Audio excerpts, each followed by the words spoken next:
Hi, today is February 23rd, 2023, and here are my poems for the day. The first one is poem number 321 for the year, Coffee Table Work Desk TV Stand. Did I ever show you my combination coffee table and work desk? I was scrolling through Instagram one day last summer and I saw this thing advertised. And sure, like any coffee table, you can put your cup of coffee on it, or in my case, my cup of tea on it, or actually, in my case, 2 cups of tea on it, because I like to have 2 cups of tea in the morning, the same way I used to like to have 2 scotches and soda in front of me when I first got to the bar, because there's nothing worse than that feeling when you have finished your first scotch and soda and the second one isn't there fucking immediately. The solution? Order 2 when you walk in.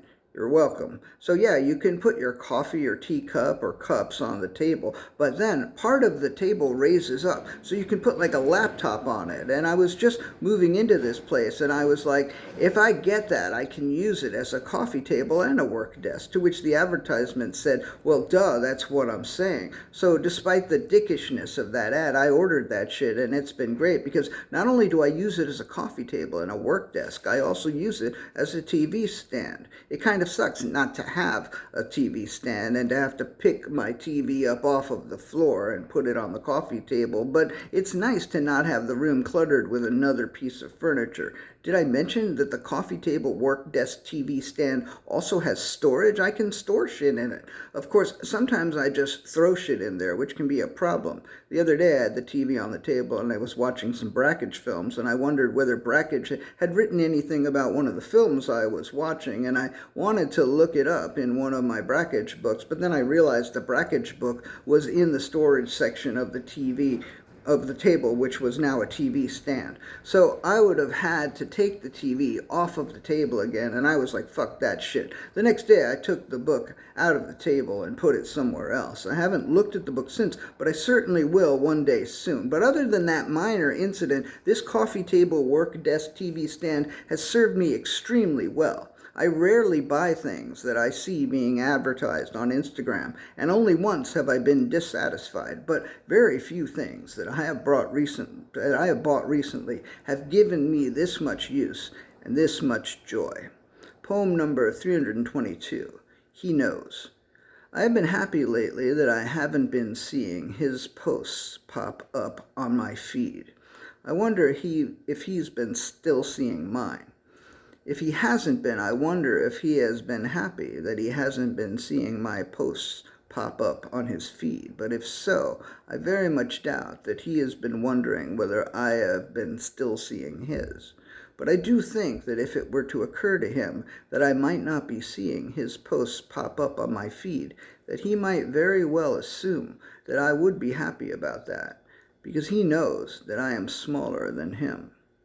Poem number 323, Cautionary Tale. When you bring your phone into the bathroom, and don't tell me you don't, because I've seen you do it, make sure you don't drop your phone into the toilet, because believe you me, I could tell you stories that could make you plot. You gotta watch out for that shit, but only metaphorically. The most likely time to drop your phone in the toilet is when you are just arriving there, and there oughtn't be any shit in there yet. So what you want to look out for is if you have your phone in your shirt pocket and you walk into the bathroom and you bend down to lift up the lid, that's when plop, your phone could fall right into the toilet.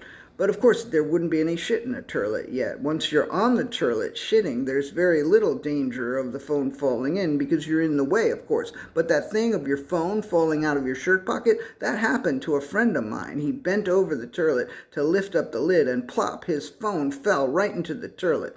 That is one of my stories, and if it doesn't make you plots, then maybe I can't tell you stories that would make you plots. But if that story doesn't make you plots, then maybe you don't have a heart at all. Poem number 324, Plots.